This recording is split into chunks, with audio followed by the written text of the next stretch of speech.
The message arrived on a Tuesday morning while Commander Sarah was reviewing supply requisitions for the Mars Defense Fleet. The hologram materialized in her office without warning, bypassing every security system humanity had developed over the past 2 centuries. The figure that appeared was tall, ethereal, with skin that seemed to shift between silver and blue like liquid metal under starlight. "Greetings, human vessel." The alien spoke, its voice resonating with harmonics that made Sarah's teeth ache. "I'm Harold Zexthan of the Galactic Tribunal. You have been summoned to appear before the Council of 7 Dominions to answer for your species' repeated violations of galactic law." Sarah set down her coffee mug carefully, her military training keeping her expression neutral despite the adrenaline spike. She had been expecting this day for months, ever since the Kepler incident. "And if I refuse this summons?" The Herald's expression didn't change, but the temperature in the room seemed to drop several degrees. "Refusal is not an option, Commander Chen. The Tribunal has been observing your species for the past 50 Earth years. Your expansion into restricted space, your interference with protected civilizations, and your blatant disregard for the non-aggression protocols have finally exceeded acceptable parameters." "Acceptable to whom?" Sarah stood, her hand instinctively moving toward the plasma pistol at her hip. The gesture was futile against a hologram, but old habits died hard. "To those who have maintained order in this galaxy for over 10 million years, Zexthan replied. "You will present yourself at the Tribunal Station within 7 of your Earth days. Come alone, bearing whatever credentials you believe grant you authority to speak for your species." The hologram began to fade, but Sarah called out, "Wait, what exactly are we being charged with?" The Herald paused, its form flickering. "Among other things, Commander, your species stands accused of acts of aggression against 3 member civilizations, unauthorized terraforming of 17 restricted worlds, and, the most serious charge of all, refusing to acknowledge the sovereignty of the Galactic Tribunal itself. And the penalty for these crimes? For a species as young and primitive as yours? Complete sterilization of your home system and all colony worlds. Your entire species will be relocated to designated reservation planets where you will live under constant supervision." The Herald's voice carried no emotion, as if discussing the weather. "This is the mercy of the Tribunal. The alternative is extinction." The hologram vanished, leaving Sarah alone in her office with the weight of humanity's survival on her shoulders. She immediately activated her secure communication array, sending priority alerts to Earth Command, the Colonial Defense Force, and every human military installation in known space. The message was simple: Code Black. Tribunal summons received. Prepare for worst-case scenario. Admiral Marcus Webb's weathered face appeared on her screen within minutes. "Sarah, tell me you have good news buried somewhere in that report." "Afraid not, sir. They want a representative at their station in 7 days. They're talking about forced relocation at best, extinction at worst." Sarah pulled up the stellar map, highlighting the coordinates the Herald had transmitted. The station is in the Nexus sector, right in the heart of Tribunal space. "It's a one-way trip." "Like hell it is," Webb growled. "I'm not sending one of my best commanders into that meat grinder without backup." "Sir, they specifically said to come alone. If we violate that condition, they're already planning to wipe us out, Chun. What's the worst they can do? Kill us twice." Webb's expression softened slightly. "Sarah, you've been studying these aliens longer than anyone. What's your assessment?" Sarah had spent the better part of 5 years analyzing every scrap of intelligence humanity had gathered about the Galactic Tribunal. They were ancient, powerful, and utterly convinced of their own righteousness. They viewed younger species as children to be guided or pests to be eliminated. "They see us as a problem that needs to be solved, sir. In their minds, we're dangerous primitives who don't know our place." Are they wrong? The question hung in the air. Sarah thought about the Kepler incident, where a human exploration vessel had rescued a ship full of slaves from a Tribunal member species, directly violating the prime directive of non-interference. She thought about the colony ships that had landed on restricted worlds simply because they were habitable and humanity needed room to grow.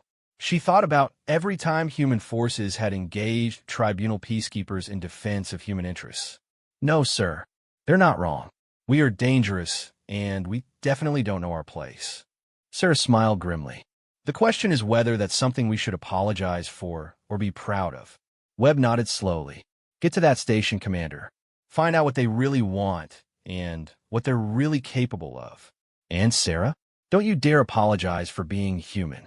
The next 6 days passed in a blur of preparation.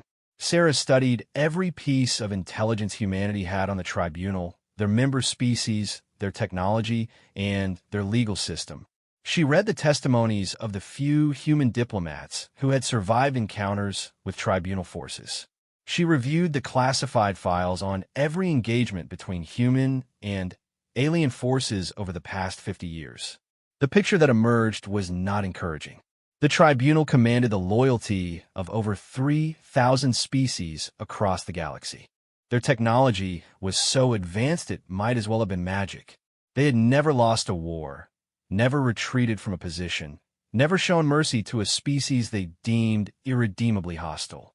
Dr. Elizabeth Reyes, humanity's leading xenoanthropologist, briefed Sarah on the cultural aspects she might encounter. The tribunal operates on a rigid hierarchy based on what they call evolutionary achievement, Reyes explained over a secure video link from Earth. They believe that older civilizations are inherently superior to younger ones.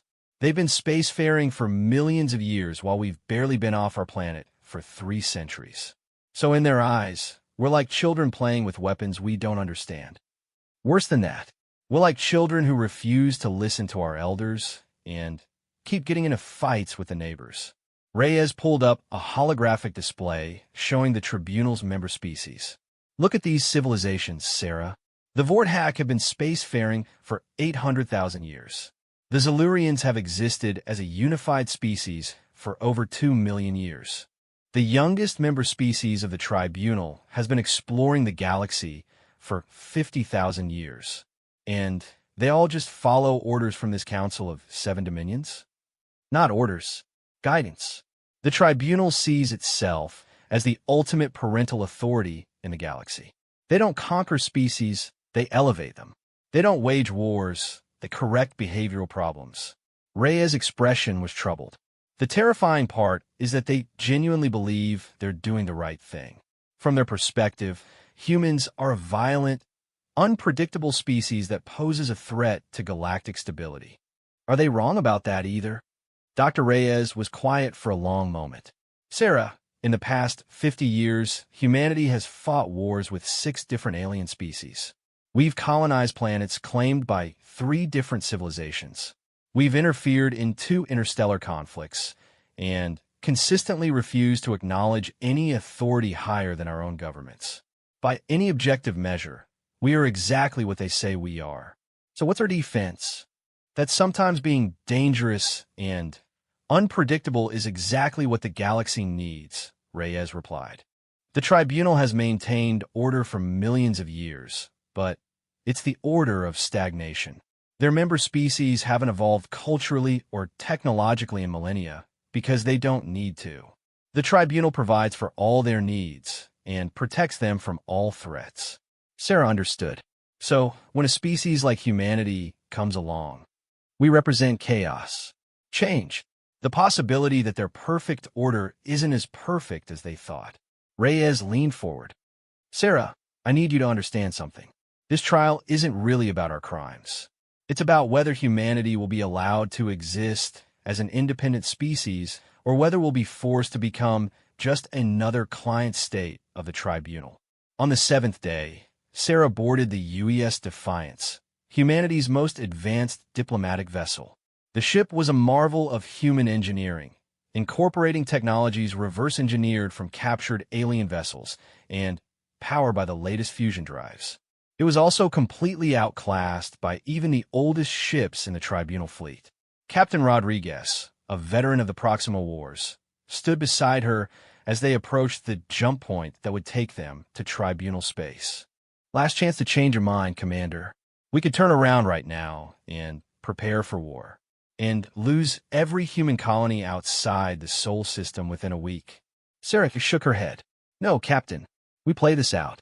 Maybe we can find a solution that doesn't end with humanity extinct or enslaved. And if we can't? Sarah looked out at the stars, knowing that somewhere among them were alien civilizations that had already decided humanity's fate. Then, we make sure they remember why they made that decision for the rest of their very long lives. The jump to Tribunal space was unlike anything Sarah had ever experienced. Instead of the usual blue-white tunnel of hyperspace, reality seemed to fold in on itself, colors shifting through spectrums that human eyes weren't designed to perceive.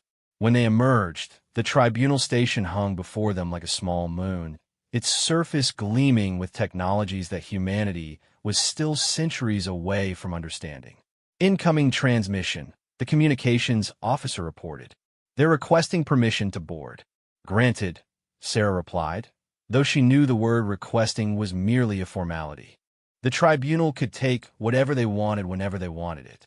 The boarding party consisted of 3 aliens, each representing a different member species.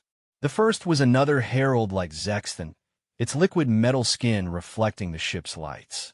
The second appeared to be some kind of crystalline being, its body composed of geometric structures that shifted and realigned as it moved. The third was the most humanoid of the group, though its skin was a deep purple and its eyes were solid black. Commander Chun. The crystalline being spoke, its voice like wind chimes in a gentle breeze. I'm Arbiter Clixtal. I will escort you to the Tribunal chamber. Your vessel will remain here under guard. Sarah turned to Captain Rodriguez. If I'm not back in 72 hours, consider the diplomatic option exhausted. Understood, Commander. Godspeed. The journey to the Tribunal station's core took place in what could only be described as a transportation beam. Sarah found herself disassembled at the molecular level and reconstructed in a chamber that defied every law of physics she understood. The walls seemed to extend infinitely in all directions while simultaneously feeling intimate and enclosed. Light came from everywhere and nowhere, casting no shadows despite the presence of solid objects. The Council will see you now, Arbiter Clixtal announced, gesturing toward what appeared to be an empty wall. As they approached, the wall simply ceased to exist, revealing a chamber beyond that was even more impossible than the last. 7 beings sat in judgment, each representing what Sarah assumed were the dominant species of the Tribunal. They varied wildly in form. Some appeared to be made of pure energy, others looked like living stone, and one seemed to exist in several dimensions simultaneously. At the center of the group sat a being that looked almost human, except for the fact that its skin seemed to contain the light of distant stars. Human Commander Sarah Chun. The central figure spoke, its voice carrying the weight of eons. Eom prime adjudicatur veltor. You stand before the Council of 7 Dominions to answer for your species' crimes against the established order of this galaxy. How do you plead? Sarah had spent 6 days preparing for this moment, rehearsing arguments and diplomatic responses. She had planned to open with a formal greeting, to acknowledge the Council's authority while defending humanity's right to exist. Instead, she found herself saying something entirely different. I need to know what authority you think you have over my people. The chamber fell silent. Even the background hum of the station systems seemed to pause. Sarah could feel the weight of 7 ancient intellects focusing on her, analyzing her words, her tone, her very existence. Authority? Adjudicator Veltar's voice carried a note of surprise. Commander Chun, we have maintained peace and order in this galaxy for longer than your species has existed. Our authority stems from wisdom earned through millions of years of experience. That's not authority, Sarah replied, her military training keeping her voice steady despite the magnitude of what she was saying. That's just being old. My question stands, what gives you the right to determine humanity's fate? The being to Veltar's left, a creature that appeared to be made of living crystal, leaned forward. Your species has violated 17 separate galactic statutes, initiated conflicts with multiple member civilizations, and consistently refuse to acknowledge legitimate governmental authority. You are here because your actions threaten the stability that has existed for millions of years. Whose stability? Sarah asked. And stable for whom? The question seemed to confuse the council. Sarah pressed her advantage. You say you've maintained peace for millions of years. But peace for whom? The Kepler incident you're charging us with. We rescued 300 sentient beings who were being sold as slaves. Are you telling me that slavery is part of your peaceful order? The internal affairs of member species are not subject to outside interference. Another council member responded, this one appearing as a shifting cloud of gas held in a roughly humanoid shape. The Vexi have practiced selective breeding of lower castes for thousands of years.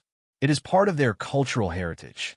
You mean they've been practicing slavery, and you've been letting them do it because it maintains your precious stability? Sarah felt her anger rising and made no effort to suppress it. How many other cultural practices do you protect? How many other species suffer because acknowledging their pain might disrupt your perfect order? Commander Chun, Prime Adjudicator Veltar's voice carried a warning tone. You are here to answer for your species' crimes, not to question the fundamental principles upon which galactic civilization is built. Maybe that's exactly what I'm here to do, Sarah replied. You want to know about human crimes? Fine. We've interfered with slave trades. We've settled on planets you claimed belonged to species that weren't even using them.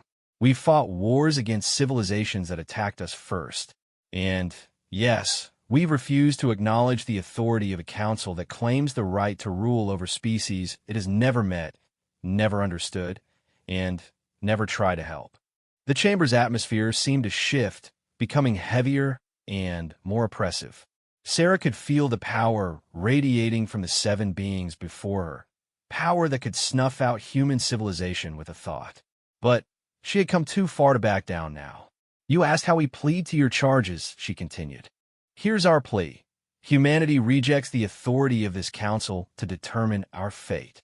We reject a system of government that values order over justice, stability over freedom, and age over wisdom. If that makes us criminals in your eyes, then we'll wear that label with pride. The council members exchanged glances, or what passed for glances among beings who existed in multiple dimensions simultaneously. Prime Adjudicator Veltar spoke slowly, as if each word carried tremendous weight. Commander Chun, do you understand what you are saying?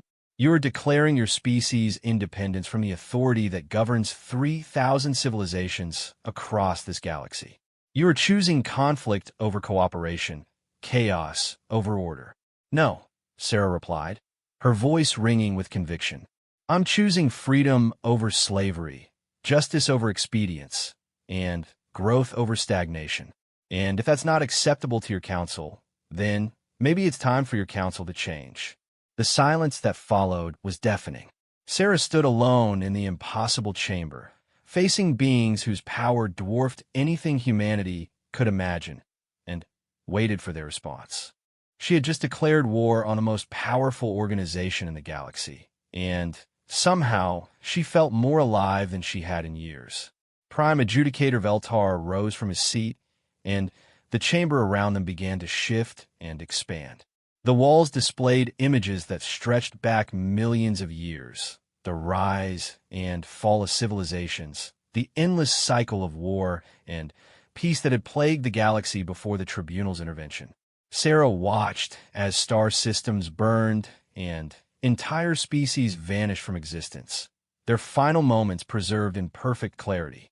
Behold the chaos your species would return us to, Veltar said, his voice resonating through dimensions Sarah couldn't even perceive. Every species that has ever existed has believed, as you do now, that their way is better than what came before. The Kethmore thought their warrior culture was superior to peaceful coexistence. The Zartani believed their scientific advancement gave them the right to experiment on lesser beings. The Volcar were convinced that their spiritual enlightenment justified the conquest of unenlightened worlds. The images shifted, showing the remnants of these civilizations, scattered ruins on dead worlds, the last survivors living in isolation, their cultures reduced to cautionary tales. Where are they now, Commander Chun? Where's their superior wisdom? Their righteous independence? Sarah studied the images, feeling the weight of history pressing down upon her. What happened to them? They learned, as you must learn, that individual will must sometimes bow to collective wisdom. The being made of living crystal, whom Sarah now realized was Council Member Silthara, gestured toward a particularly devastating scene of a planet being consumed by some kind of energy weapon. The Kethmore refused to abandon their expansion into protected space. The Zartani would not cease their experiments on sentient beings. The Vulcar insisted that their religious mandate superseded galactic law. So you destroyed them. We offered them the same choice we offer you, Veltar replied. Submit to the guidance of those who have walked among the stars longer than your sun has burned, or face the consequences of your defiance. They chose defiance. Sarah absorbed this information, understanding that she was looking at humanity's potential future.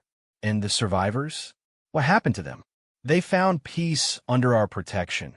Council member Thexnall spoke, its gaseous form shifting colors as it communicated. Their children no longer know the sting of warfare. Their elderly do not fear starvation or disease. Their young are educated according to the highest standards the galaxy can provide. They have everything any reasonable being could desire, except freedom. Freedom is an illusion cherished by the young, and the naive, Silthara's crystalline voice chimed. True freedom can only exist within the structure of enlightened law. Your species speaks of freedom while enslaving each other through economic systems you barely understand. You champion individual rights while allowing billions of your own kind to suffer in poverty and ignorance. Sarah felt a cold pit forming in her stomach as she realized they weren't wrong about humanity's flaws. You've been watching us that closely? For 53 years, 4 months, and 17 days, Veltar confirmed. From the moment your first crewed spacecraft left your solar system, we have observed and cataloged every aspect of your civilization. Your wars, your politics, your social structures, your art, your dreams, your nightmares. We know humanity better than you know yourselves. A new council member spoke for the first time, its form so alien that Sarah's mind could barely process what she was seeing, something like a living equation, mathematical symbols shifting and flowing through space in patterns that hurt to look at directly. Statistical analysis indicates 73.7% probability that your species will destroy itself within the next 2 centuries if left to develop independently. Probability of galactic scale conflict, 45.2%. Probability of successful integration into existing tribunal structure, 97.8%. You've reduced us to numbers, Sarah said, feeling a surge of anger that surprised her with its intensity. Percentages and probabilities. Is that how you see all life? We see patterns, the mathematical entity replied. Patterns that have repeated across millions of years and thousands of species. Your aggressive expansion, your refusal to acknowledge superior authority, your willingness to use violence to achieve your goals. We have seen it before. We know how it ends. Do you? Sarah challenged. Because from where I stand, it looks like you've been playing the same game for millions of years and calling it wisdom. How many species have you guided into stagnation? How many potential allies have you turned into dependent children because you were too afraid of change to let them grow? The chamber's atmosphere grew heavier, and Sarah felt the weight of the council's displeasure like a physical force pressing against her chest. But she pressed on, drawing on every piece of intelligence humanity had gathered about the tribunal over the years. The Kepler incident wasn't our first contact with your member species, she continued. We've been trading with the Melntar for over a decade. Do you know what they tell us about life under tribunal protection? They haven't developed new technology in 8,000 years because you provide everything they need. Their population has remained stable within 3% for millennia because you control their reproductive rights.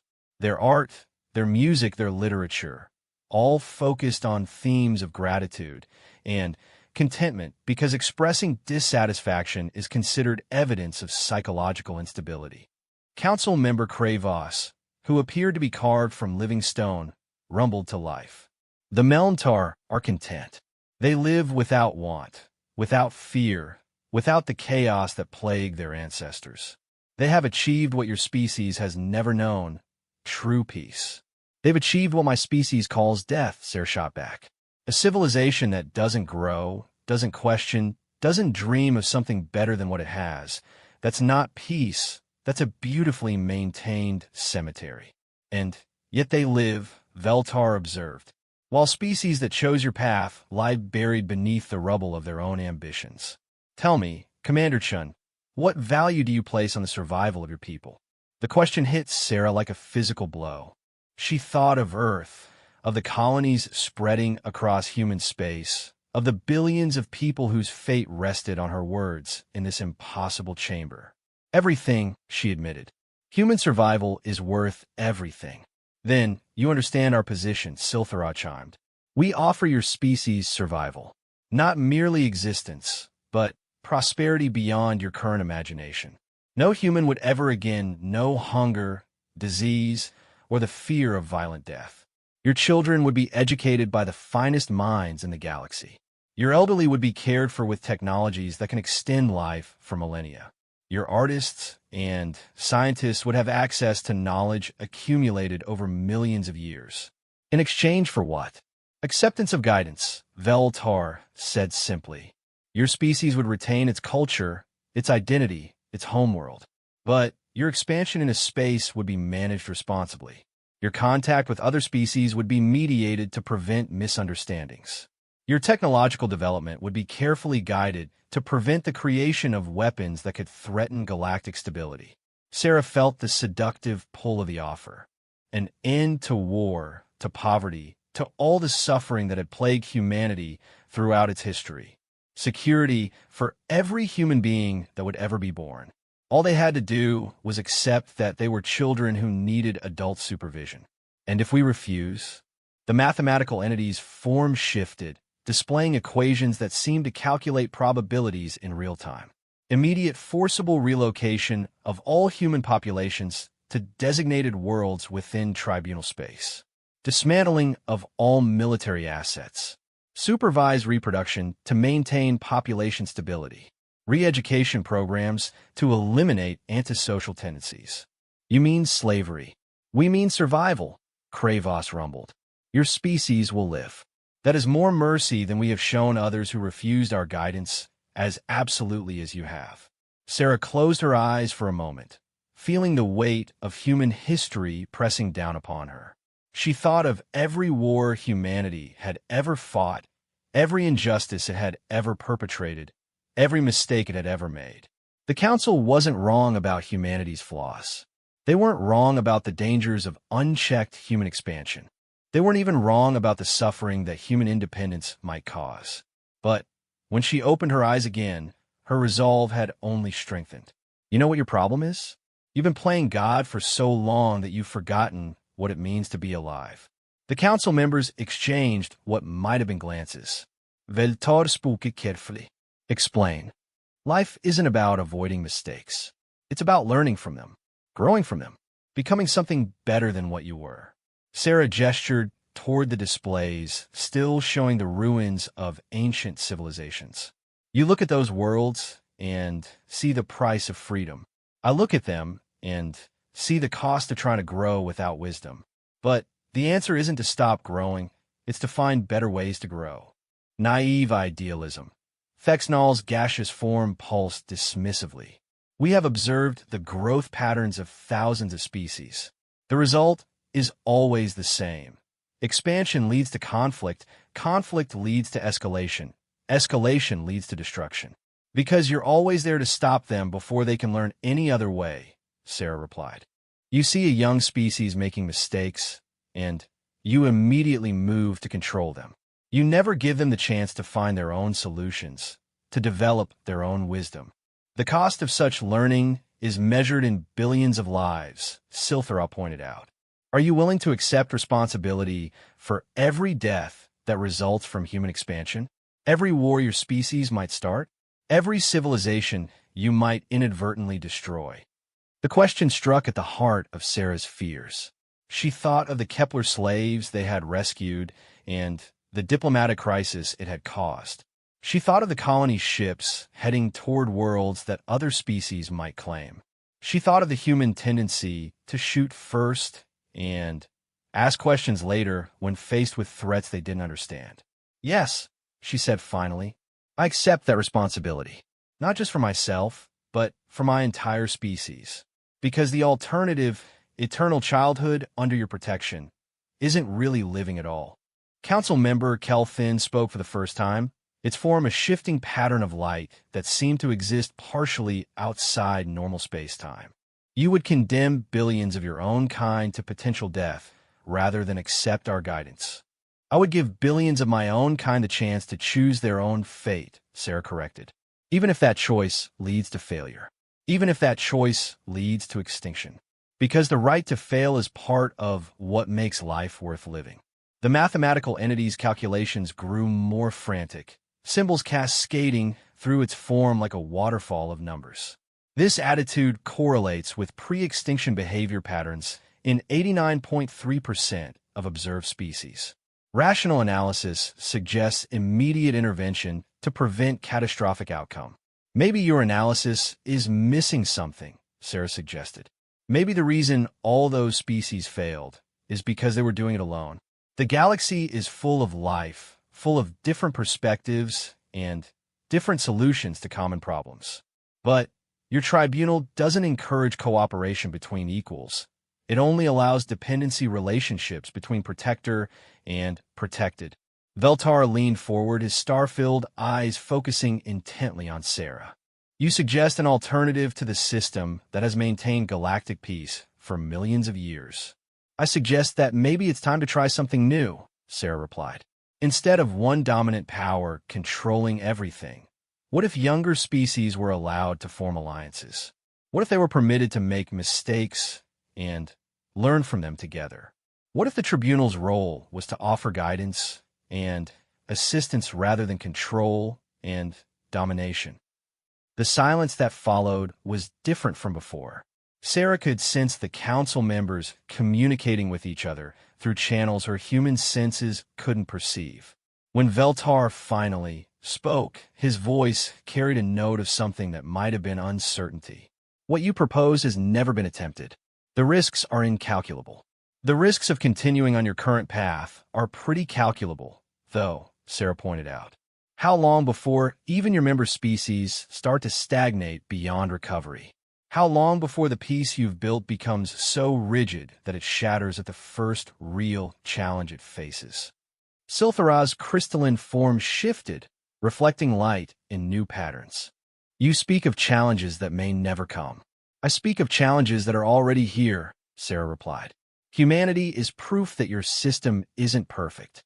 We've appeared in your galaxy despite all your controls and predictions. We've grown and expanded and refuse to follow your rules. If we can do it, how long before others do the same? The mathematical entity's calculations suddenly ceased, its form freezing into a pattern that somehow conveyed shock. Probability matrices indicate unprecedented variables. System adaptation may be necessary. Council member Thexnall pulsed with agitation. You ask us to abandon millions of years of proven methodology based on the untested theories of a species barely 3 centuries old. I ask you to consider the possibility that maybe, just maybe, you don't have all the answers, Sarah said. That maybe wisdom isn't about knowing everything, but about being willing to learn new things. Veltar stood again, and the chamber began to shift once more. This time, however, instead of showing scenes of destruction, the walls displayed images of cooperation. Different species working together, sharing knowledge, building something greater than any of them could achieve alone. What you propose would require a fundamental restructuring of galactic civilization, he said slowly. The dissolution of protective relationships that have existed for millennia. The acceptance of chaos and uncertainty where there has been order and stability. It would require change, Sarah agreed. And change is always scary. But the alternative is slow death by stagnation. The council exchanged more silent communications. Finally, Veltar spoke again. We will consider your words, Commander Chun. But, understand, we cannot simply release 3,000 species from protective custody without careful evaluation. The risks are too great. I'm not asking you to change everything overnight, Sarah said. I'm asking you to start somewhere. Maybe with one species that's ready for more independence. Maybe with one alliance between equals. Maybe with one chance to prove that there's another way. You speak of your own species, of course. I speak of any species ready to take responsibility for its own growth, Sarah replied. Human, alien, or otherwise. Someone has to be first. The mathematical entity's form began shifting again, calculating new probabilities with variables that had never been considered before. Experimental parameters, unknown. Success probability, indeterminate. Risk assessment requires further analysis. Everything worth doing requires risk, Sarah observed. The question is whether the potential reward justifies taking the chance. Veltar looked at her with eyes that contained the light of distant stars, and for the first time since she had entered the chamber, Sarah saw something in his expression that might have been respect. You ask much of us, Commander Chin. Perhaps more than any species has ever asked. I ask you to trust us to learn from our mistakes, Sarah replied. The same way someone once trusted you to learn from yours. The admission that even the mighty Tribunal had once been young and fallible hung in the air like a challenge to everything they represented. Sarah held her breath, waiting to see whether her gamble had paid off or whether she had just signed humanity's death warrant. The council chamber transformed around them, walls becoming transparent to reveal the vast expanse of space beyond. Sarah could see the Tribunal Station's true scope for the first time. A structure so massive it dwarfed most moons, its surface covered with cities that housed billions of beings from across the galaxy. Transport streams moved like rivers of light between different sections, carrying representatives of species Sarah couldn't even imagine.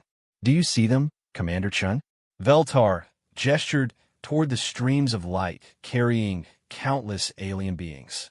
3,000 civilizations, each with their own history of conflict and conquest, each with their own reasons for violence and aggression, all living in harmony under our guidance.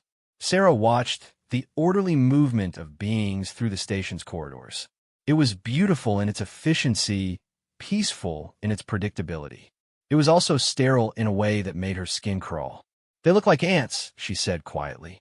They look like citizens of a functioning society. Silthara's crystalline voice chimed in correction. No crime, no poverty, no war, no suffering beyond what is necessary for growth and learning. No growth, Sarah countered. No real learning. No chance to become something more than what they are. The mathematical entity's form shifted into new patterns of calculation. Define more, Commander Chun. Our analysis indicates optimal societal function requires stable population, controlled resource allocation, and managed technological development. Current parameters achieve 99.7% satisfaction ratings across all member species. Satisfaction with what they have or satisfaction with what they think they're allowed to want. Sarah asked, There's a difference. Council member Kelfin's light form pulsed with what might have been amusement. You suggest our member species are incapable of recognizing their own contentment? That they suffer from false consciousness imposed by our governance? I suggest that when you control every aspect of someone's life from birth to death, you also control their ability to imagine alternatives, Sarah replied. Of course they're satisfied. They've never been allowed to conceive of dissatisfaction as a valid emotional state. The chamber fell silent again, but this time the silence felt different. Sarah sensed that her words were resonating with something the council members hadn't expected to hear. When Veltar spoke again, his voice carried a weight of consideration. You raise questions that have not been posed to us in considerable time, he admitted. Perhaps it would be instructive to examine these concerns more directly. We propose a test. What kind of test? A demonstration of the principles you advocate. Kravos rumbled from his stone-like form. You claim that freedom to choose, even to choose poorly, is preferable to guided contentment.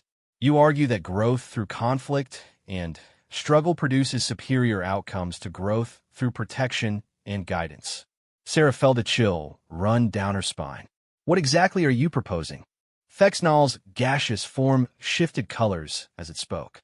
There's a situation developing in the outer rim that requires intervention. A young species called the Velcari has discovered faster-than-light travel and is beginning to expand beyond their home system. They have encountered another species, the Kethmore, who claim the worlds the Velcari wish to colonize.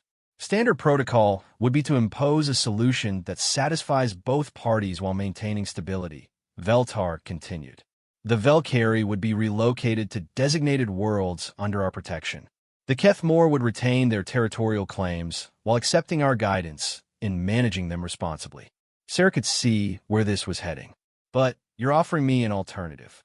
We are offering you the opportunity to prove your theories. Silthara's crystalline form reflected new patterns of light. You will go to the disputed region with limited authority to negotiate on behalf of the Tribunal. You may attempt to resolve the situation using your principles of cooperation between equals and growth through challenge. The mathematical entity's calculations intensified. Probability of success using non-standard methods, 23.7%. Probability of escalation to military conflict, 67.4%.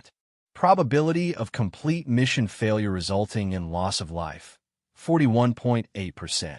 And if I fail, then humanity accepts supervised relocation as we have outlined, Veltar said simply. Your species will be protected from the consequences of its own aggression, and the galaxy will be protected from the chaos your independence might create. And if I succeed, then we will seriously consider modifying our approach to galactic governance. Councilmember Kelfin's light form pulsed with meaning beyond words. Not just for humanity, but for other species that demonstrate similar potential for responsible independence. Sarah felt the weight of the moment pressing down on her. Not just humanity's future, but potentially the future of galactic civilization itself rested on her ability to prove that there was another way. What resources would I have? You will be provided with a small diplomatic vessel and a communication device that will allow you to contact the Tribunal in case of emergency, Kravos explained. You will have access to complete databases on both species involved in the conflict. Beyond that, you will have only your human perspective and your belief in the superiority of your methods. No military backup, no tribunal enforcement powers. None, Veltar confirmed. You will succeed or fail based entirely on your ability to convince two hostile species to find a solution that neither would accept under normal circumstances. Sarah thought about the odds the mathematical entity had calculated. Less than a 1 in 4 chance of success. More than a 2 in 3 chance that the situation would escalate to violence. Over a 1 in 3 chance that people would die because of her choices. There's something you're not telling me, she said. This isn't just about testing my methods. This is about testing whether I'm willing to accept responsibility for failure. Silthara's crystalline form shifted to reflect a pattern that might have been approval. Perceptive. Yes, Commander Chun. This test is as much about your personal commitment to your principles as it is about the validity of those principles themselves. If people die because of choices I make, that's on me. If the situation spirals into war, that's my responsibility. If my methods fail completely and make everything worse, I have to live with the consequences. Sarah understood now what the council was really asking. You want to see if I'm really willing to gamble with lives to prove a philosophical point. We want to see if your species is capable of the wisdom necessary to accept freedom, Veltar replied. True independence requires the ability to accept the consequences of one's actions, even when those consequences are tragic.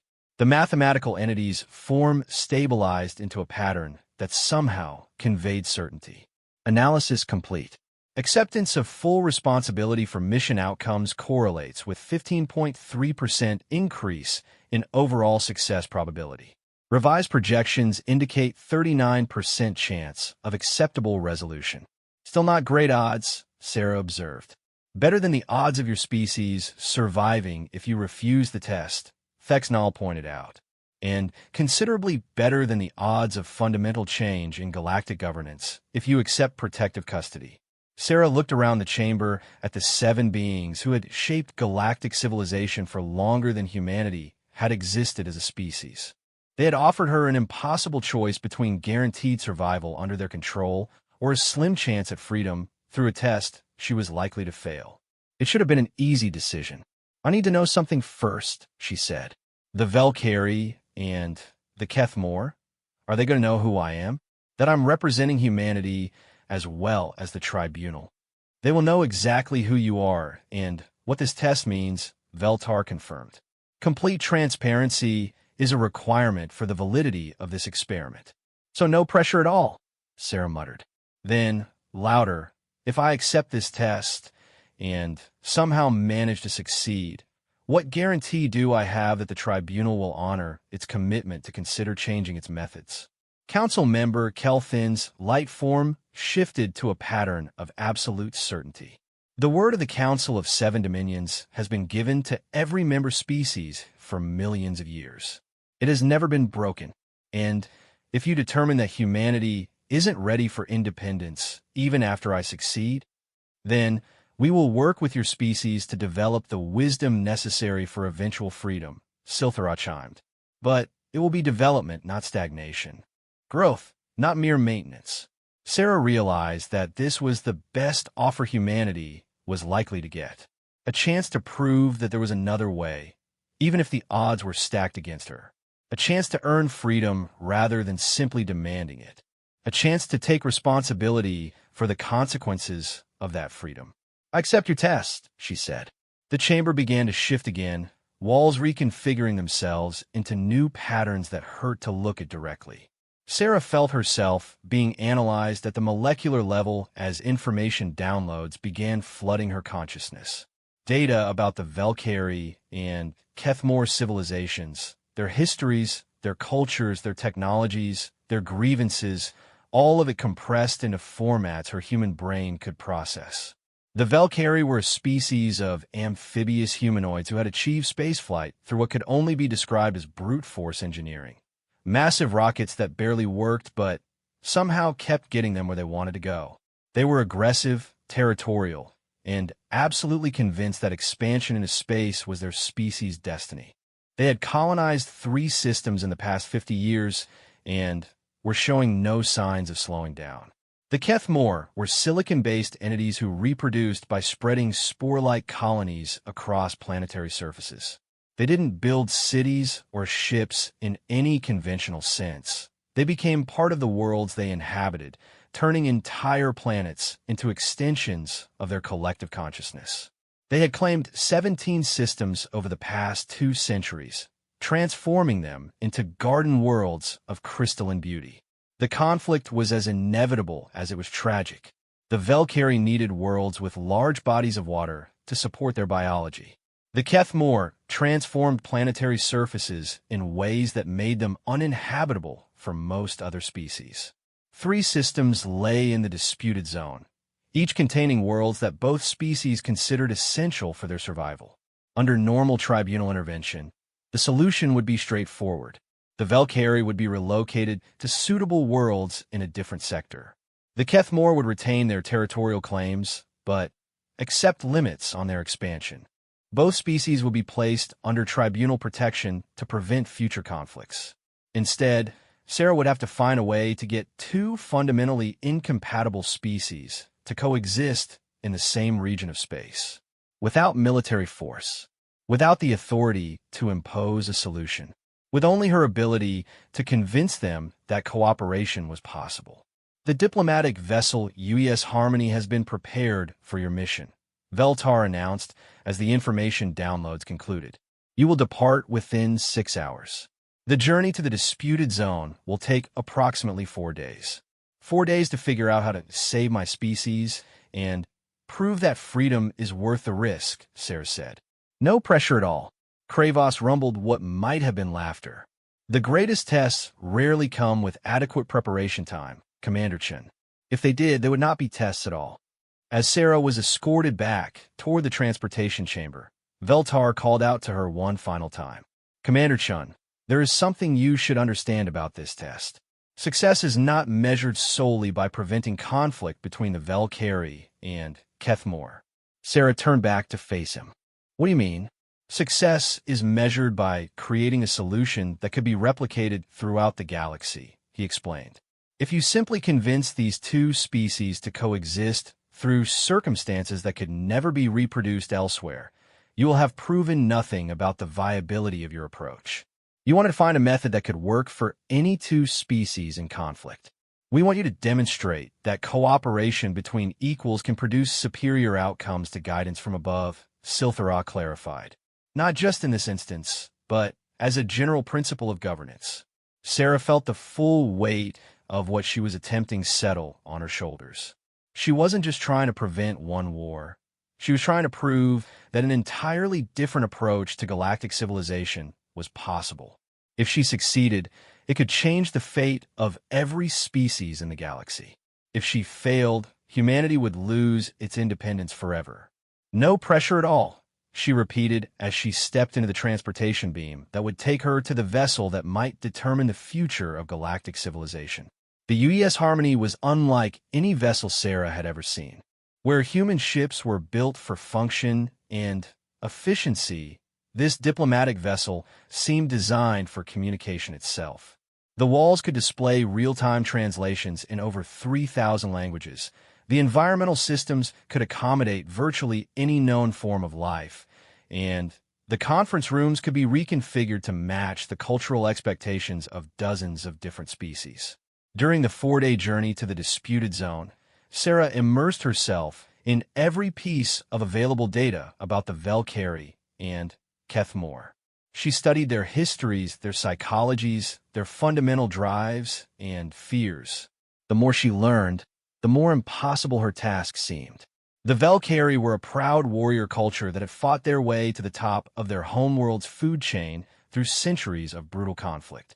They viewed expansion as a biological imperative, driven by evolutionary pressures that made territorial acquisition a matter of species survival.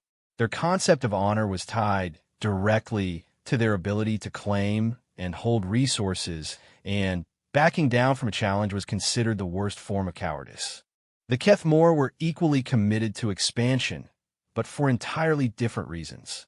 As silicon-based collective entities, they didn't reproduce through individual mating pairs, but by spreading their consciousness across planetary networks. Each world they transformed became part of their extended body, and losing territory was literally like losing parts of themselves. They viewed the Velkari's claims to their worlds as a form of amputation. Computer, analyze potential compromise solutions based on available data, Sarah commanded as she paced the ship's conference room. The ship's AI, enhanced with Tribunal technology, responded with devastating clarity. Analysis complete. No viable compromise solutions identified based on fundamental biological requirements of both species. Territorial overlap is unavoidable given current expansion trajectories and resource needs. What about alternative territories? Surely there are other systems that could meet their needs. The Velkari require worlds with high water content and specific atmospheric compositions. Only 14 systems within their expansion range meet these criteria. The Kethmore require worlds with high mineral content suitable for crystalline matrix development. Only 23 systems within their expansion range meet these criteria. The disputed zone contains the only 3 systems that could potentially support both species with proper terraforming. Sarah stopped pacing. Terraforming? The reports didn't mention terraforming. Velkari terraforming technology is primitive but functional. Estimated time frame for making silicon-rich worlds habitable, 200 to 300 Earth years per planet. Kethmore transformation processes are highly advanced but destructive to water-based ecosystems. Estimated time to reverse Kethmore alterations, 150 to 200 Earth years per planet. So, if either species gets exclusive access to those systems, the other one faces centuries of delayed expansion. Sarah felt a glimmer of an idea forming. What if neither species gets exclusive access? Please clarify the hypothetical scenario, Commander. What if they shared the systems? Different planets for different species, or different regions of the same planets? The AI processed the question for several seconds. Biological incompatibility makes shared planetary surfaces impossible without extensive technological intervention. However, system sharing arrangements could theoretically be viable if both species were willing to accept modified territorial claims. Before Sarah could pursue this line of thinking further, the ship's communication system activated. Incoming transmission from Valkyrie, Fleet Commander Zexta. Priority override protocols engaged. The main display shifted to show a being that looked like a cross between a shark and an octopus, with scaled skin that shifted between green and blue and eyes that burned with unmistakable intelligence. When it spoke, its voice carried the weight of absolute authority. Human representative, I am Fleet Commander Zexta of the 3rd Expansion Armada. I am told you come to negotiate the surrender of Kethmore territorial claims to their rightful Valkyrie owners. Sarah felt her heart skip. Someone had badly misinformed the Valkyrie about her mission. Commander Zexta, I'm here to facilitate discussions between your species and the Kethmore about the disputed systems. I'm not here to negotiate anyone's surrender. The Valkyrie commander's eyes narrowed dangerously. Then, you waste my time and dishonor your tribunal masters. The Kethmore have occupied worlds that belong to the Valkyrie by right of discovery and need. There is nothing to discuss except the terms of their withdrawal. What makes those worlds belong to the Valkyrie? Sarah asked, have you established colonies there? Do you have prior claims? We have need, Zexta replied, as if this explained everything. The Valkyrie Empire requires expansion to survive. These worlds can support our biology. That gives us the right to claim them. The Kethmore would argue they have the same right based on their needs, Sarah pointed out. The Kethmore are parasites who steal the essence of worlds and leave behind only crystalline waste, the Valkyrie commander snarled. They do not colonize, they desecrate. They do not build, they consume. They have no honor, and therefore no rights. The transmission ended abruptly, leaving Sarah staring at a blank screen. Well, that could have gone better, she muttered. Computer, open a channel to the Kethmore Collective. The response came almost immediately, but unlike the Valkyrie's aggressive posturing, the Kethmore communication felt like being immersed in a vast, interconnected consciousness. The voice that emerged from the speakers seemed to come from everywhere at once. We acknowledge presence of human Saracen representative of Tribunal Council. We understand purpose involves negotiation with aggressive Valkyrie entities. We express confusion regarding necessity of such communication. Thank you for speaking with me, Sarah said, still adjusting to the collective's unique communication style. I'm here because both your species and the Valkyrie have legitimate needs that are coming into conflict. I hope we can find a solution that works for everyone. We find human optimism concerning but unrealistic. Valkyrie entities demonstrate classic destructive expansion patterns. They consume resources without regard for ecosystem integration. They view worlds as objects to be owned rather than communities to join. Coexistence with such entities represents fundamental incompatibility. Sarah was starting to understand the scope of the problem. It wasn't just about territory. It was about completely different philosophies of existence. The Valkyrie would say that you alter worlds so drastically that other species can't live on them. From their perspective, you're just as destructive as they claim you are. We transform worlds into more efficient expressions of their potential. Silicon crystal matrices represent superior organization compared to chaotic biological systems. Improvement is not destruction, but it makes those worlds uninhabitable for species like the Valkyrie. This is acceptable outcome. Valkyrie entities can locate alternative worlds better suited to their primitive biological requirements. Our integration with claimed systems represents irreversible commitment. Withdrawal is not possible. The transmission ended, leaving Sarah with the growing realization that both species had fundamental positions that seemed impossible to reconcile. The Velkari needed those worlds to survive and viewed the Kethmor as alien invaders. The Kethmor had already begun transforming those worlds and couldn't undo the process without essentially killing parts of themselves. Computer, estimated time to arrival at the disputed zone, 18 hours, 14 minutes at current velocity. Status of Velkari and Kethmor forces in the region. Long-range sensors detect significant military buildup. Velkari forces. 3 fleet groups comprising approximately 40 vessels. Kethmor forces. Crystalline defense networks established on all 3 disputed worlds, plus mobile asteroid platforms, totaling estimated equivalent firepower. Time until first contact between hostile forces? At current approach vectors, first contact will occur in approximately 36 hours. Sarah had less than 2 days to prevent a war between 2 species that considered each other existential threats. No military backup, no authority to impose a solution, and no obvious path to compromise.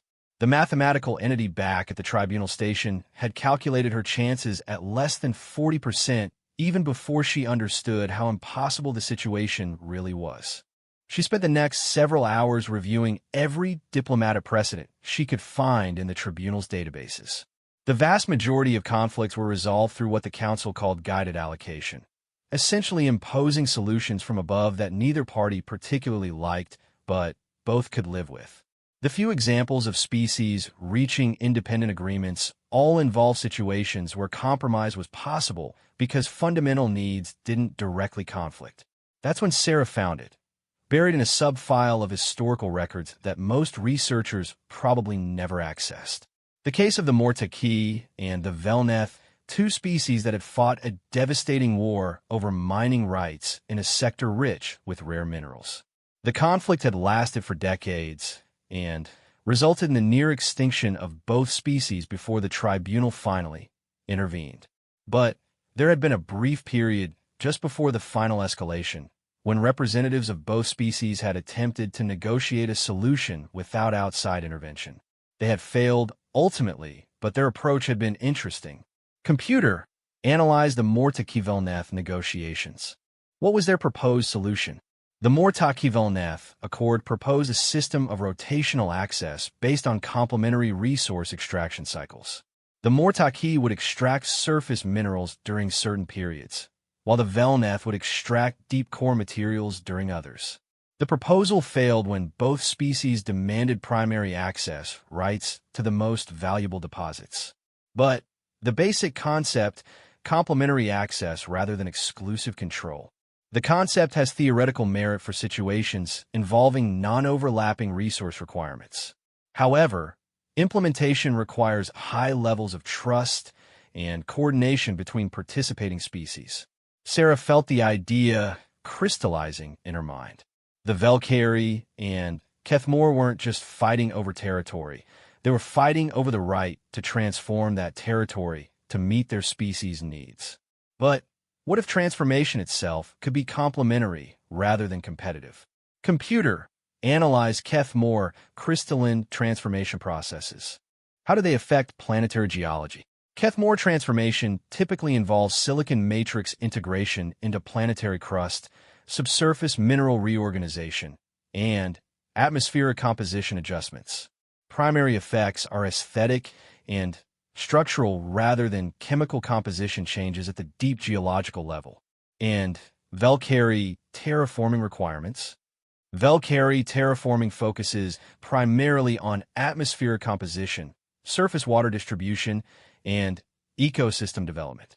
Minimal interaction with deep geological structures. Sarah leaned forward, her heart racing as the pieces began to fall into place. Could Kethmor crystal matrices actually improve geological stability for Velkari aquatic ecosystems? The AI processed the question for nearly a minute. Preliminary analysis suggests possible synergistic effects. Crystalline matrix integration could provide enhanced geological stability and mineral filtration beneficial to large-scale aquatic systems. However, atmospheric composition changes would require significant modification to accommodate Valkyrie biological requirements. What if the atmospheric changes were temporary? What if the Keth-Moore transformation focused on subsurface matrices while allowing surface atmospheres to be managed by the Valkyrie? Such an approach would require unprecedented coordination between species with fundamentally different biological and technological systems. Success probability assessment. Insufficient data for reliable calculation. But Sarah was already moving beyond probability calculations. She was thinking about something the council had said, that success would be measured by creating a solution that could be replicated throughout the galaxy. What if the key wasn't finding a compromise that worked for these specific species, but demonstrating a method of cooperation that could work for any two species with complementary capabilities? Computer, open channels to both Valkyrie and Keth-Moore representatives. Priority, diplomatic protocols. Channels open. Both species are receiving transmission. Sarah took a deep breath, knowing that her next words would either open a door to an entirely new form of galactic cooperation or trigger a war that would prove humanity wasn't ready for independence. Fleet Commander Zexta, Keth-Moore Collective, this is Commander Sarah Chun of the Terran Federation. I want to propose something that's never been tried before, not just a solution to your territorial dispute, but a partnership that could make both your species stronger than they've ever been before. The silence that followed her transmission stretched for what felt like an eternity. When the responses finally came, they would determine whether Sarah had found a path toward genuine cooperation or whether she had just painted an even larger target on humanity's back. Fleet Commander Zexta's response crackled with suspicion. Partnership? Human. The Valkyrie do not partner with those who have no honor. We conquer or we are conquered. There is no middle ground with parasites who steal worlds. The Keth-Moore Collective's reply came as an overlapping cascade of voices. We find human proposal conceptually intriguing but practically impossible. Valkyrie entities demonstrate no capacity for integration beyond dominance patterns. Partnership requires mutual respect that cannot provide. Sarah had expected resistance, but she pressed forward. Commander Zexta, what if I told you that partnering with the Keth-Moore could give your people access to worlds that are not just habitable, but perfectly optimized for your species' needs? Worlds with geological stability that would last for millennia, with mineral filtration systems that would keep your aquatic environments pure, with subsurface structures that would protect your colonies from any external threat. Impossible, the Valkyrie commander snarled. Their crystalline corruption destroys everything natural about a world. Keth-Moore Collective, Sarah continued. What if working with the Valkyrie could give you access to biological integration systems that would make your crystalline matrices more adaptive, more resilient, more capable of true planetary harmony? What if their terraforming could create surface conditions that complemented your subsurface work instead of competing with it? We express skepticism regarding biological enhancement of crystalline systems. Valkyrie technology appears crude and destructive compared to our methods. Sarah activated the holographic display system, showing detailed analysis of how Keth-Moore and Valkyrie technologies might work together rather than in opposition. Look at the data. Really look at it. Keth-Moore crystalline matrices excel at geological stability and deep mineral processing. Valkyrie terraforming excels at atmospheric management and surface ecosystem development. You're not competing technologies, you're complementary ones. The display showed theoretical models of planets transformed by both species working together. Stable crystalline foundations supporting vast aquatic ecosystems. Atmospheric processors maintaining perfect environmental balance. Subsurface mineral networks providing unlimited resources for both biological and crystalline development. Fleet Commander Zexta was the first to break the silence. These projections, they show worlds beyond anything the Valkyrie have ever imagined. But they require trusting our sworn enemies with our most vital needs. They show integration possibilities we have not considered, the Keth-Moore Collective admitted. But Valkyrie aggression patterns suggest high probability of betrayal once they achieve desired access to disputed systems. Sarah realized she had reached the critical moment. Both species could see the potential benefits of cooperation, but neither could overcome their fundamental mistrust of the other. This was where most diplomatic efforts failed, at the point where logic met emotion, where potential benefits collided with historical grievances. "You're both right to be suspicious," she said, surprising both species. The Valkyrie are aggressive expansionists who take what they want through force. The Kethmore are transformative entities who change worlds so completely that other species can't recognize them. Based on your histories, you should be enemies. Then, why do you propose partnership? Zexta demanded. Because your histories are exactly why partnership could work, Sarah replied. You've both spent so much energy fighting each other that you've never stopped to consider what you could accomplish together. She activated a new set of displays, showing military analyses of both species. Commander Zexta, your forces are formidable, but they're designed for conquest and occupation. What happens when you encounter a threat that can't be conquered? What happens when your people need to defend established colonies rather than capture new ones?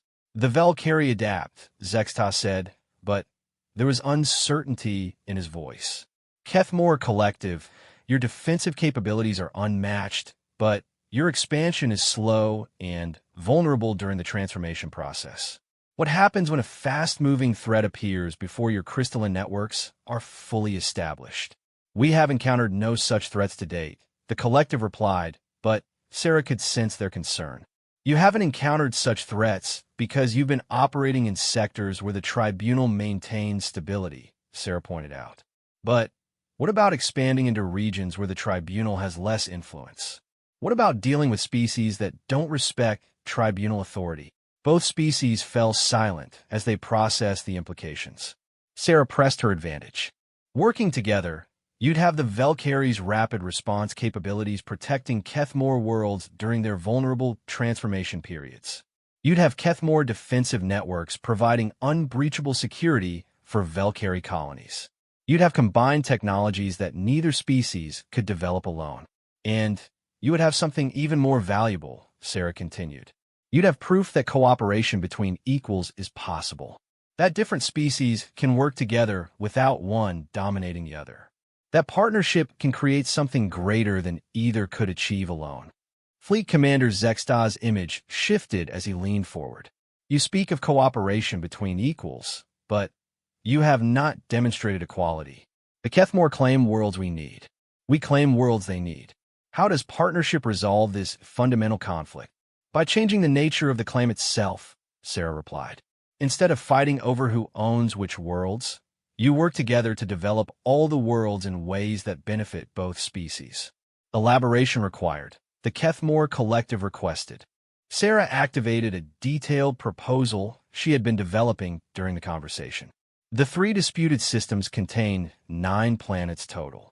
Under the traditional model, you'd fight until one species controlled all 9, leaving the other with nothing. Under my proposal, you develop all 9 together, some optimized primarily for Valkyrie needs with Kethmore supporting infrastructure, others optimized primarily for Kethmore needs with Valkyrie environmental management, and some designed as true hybrid worlds that both species can use. The display showed specific development plans for each world, with detailed timelines and resource allocations. It was ambitious beyond anything either species had attempted before, but it was also clearly feasible given their combined capabilities. This proposal requires unprecedented levels of trust and coordination, the Kethmore observed. It requires more than that, Zexta added. It requires both species to abandon fundamental aspects of our traditional approaches to expansion. Yes, it does, Sarah agreed. It requires you to take the biggest risk either of your species has ever taken. The risk of trusting your former enemies with your future. She paused, knowing that her next words would determine whether her mission succeeded or failed. But that risk, that trust, that willingness to try something new even when the odds are against you, that's what my species calls freedom. And it's what the galaxy needs if it's ever going to be more than just a collection of species taking orders from their betters. The silence stretched on for long minutes. Sarah could see both species processing not just her proposal, but the deeper implications of what she was asking. This wasn't just about territorial disputes anymore. It was about fundamental questions of how civilizations should interact with each other. Finally, Fleet Commander Zexta spoke. Human Sarah Chun, if we agree to attempt this partnership, what guarantee do we have that the Kethmore will honor their commitments? What guarantee do they have that we will honor ours? You have the same guarantee any partnership has, Sarah replied. The understanding that betrayal means not just losing what you've gained, but losing the opportunity to gain anything more. We require additional assurance, the Kethmore Collective added. If partnership fails due to Valkyrie aggression, what recourse exists? Sarah realized they were asking for exactly what the Tribunal would normally provide: external enforcement of agreements, guaranteed consequences for violations, protection from the risks inherent in trusting others. But that kind of external guarantee was exactly what she was trying to prove wasn't necessary. You have each other, she said finally. If the Valkyrie betray the partnership, the Kethmore have every right to defend themselves and seek new allies. If the Kethmore betray the partnership, the Valkyrie have the same rights. No external authority needs to guarantee your agreement, because you're both capable of enforcing it yourselves. And if we both betray it, if this partnership collapses into war, then you'll have learned something valuable about the costs of betrayal and the benefits of cooperation, Sarah replied. And hopefully, you'll be wise enough to try again with whatever you learned from the failure. Fleet Commander Zexta was quiet for a long moment. When he spoke, his voice carried a note of something that might have been respect. You ask us to risk everything on nothing but trust and the hope that we can learn from our mistakes. I ask you to risk everything on the possibility that you're both better than you think you are, Sarah corrected. That you're capable of growth, of change, of becoming something more than what you've always been. We will consider your proposal, the Kethmore Collective announced. But consideration requires direct communication between our species without human intermediary. Agreed, Zexta said. If partnership is possible, it must be built by those who will live with its consequences. The transmissions ended, leaving Sarah alone with the enormity of what she had just attempted. She had not just proposed a solution to a territorial dispute. She had challenged two species to fundamentally reimagine their relationship with each other and with the galaxy as a whole. 24 hours later, as the UES Harmony approached the disputed zone, Sarah received a joint transmission from both species. Human Sarachun came the combined voices of Fleet Commander Zexta and the Kethmore Collective. We have reached agreement to attempt experimental partnership based on your proposals. Implementation will begin immediately with joint development of Kepler-7 as test case for hybrid world protocols. Sarah felt a wave of relief, so intense it made her dizzy. But before she could celebrate, the transmission continued. However, we require clarification regarding role of tribunal oversight in partnership monitoring and dispute resolution. The question hit Sarah like a cold wave. Both species were willing to try cooperation, but they still expected the tribunal to provide external guarantee of the agreement's enforcement. They hadn't really embraced the principle of independent responsibility. They had just agreed to try a new form of managed cooperation. Sarah realized that her test wasn't over. The council,